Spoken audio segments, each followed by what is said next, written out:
يا الله يا ربي يا الله يا الله.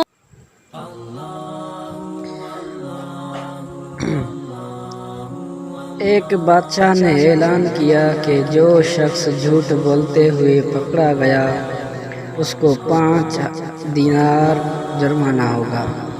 لوگ ایک دوسرے کے سامنے بھی ڈرنے لگے کہ اگر جھوٹ بولتے ہوئے پکڑے گئے تو جرمانہ نہ ہو جائے۔ ادھر بادشاہ اور وزیر بھیس بدل کر شہر میں گھومنے لگے۔ جب تھک گئے تو آرام کرنے کی غرض سے ایک تاجر کے پاس ٹھہرے۔ اس نے دونوں کو چائے پلائی۔ بادشاہ نے تاجر سے پوچھا، تمہاری عمر کتنی ہے؟ تاجر نے کہا 20 سال۔ تمہارے پاس دولت کتنی ہے؟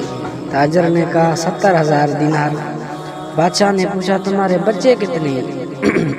تاجر نے جواب دیا 1۔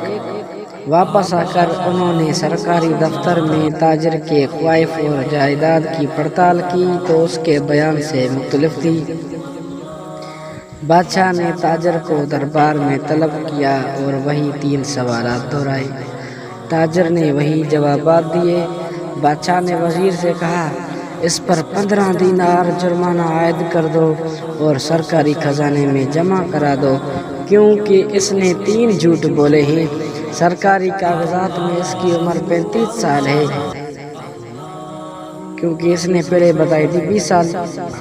اس کے پاس 70,000 دینار سے زیادہ رقم ہے اور اس کا ایک نہیں 5 بچے ہیں۔ لڑکے نے تاجر نے کہا زندگی کے 20 سال ہی نیکی اور ایمانداری سے گزرے ہیں، اسی کو میں اپنی عمر سمجھتا ہوں، اور زندگی میں 70,000 دینار میں نے ایک مسجد کی تعمیر میں خرچ کیے ہیں، اس کو اپنی دولت سمجھتا ہوں، اور 4 بچے نالائق اور بد اخلاق ہیں، ایک بچہ اچھا ہے، اسی کو میں اپنا بچہ سمجھتا ہوں۔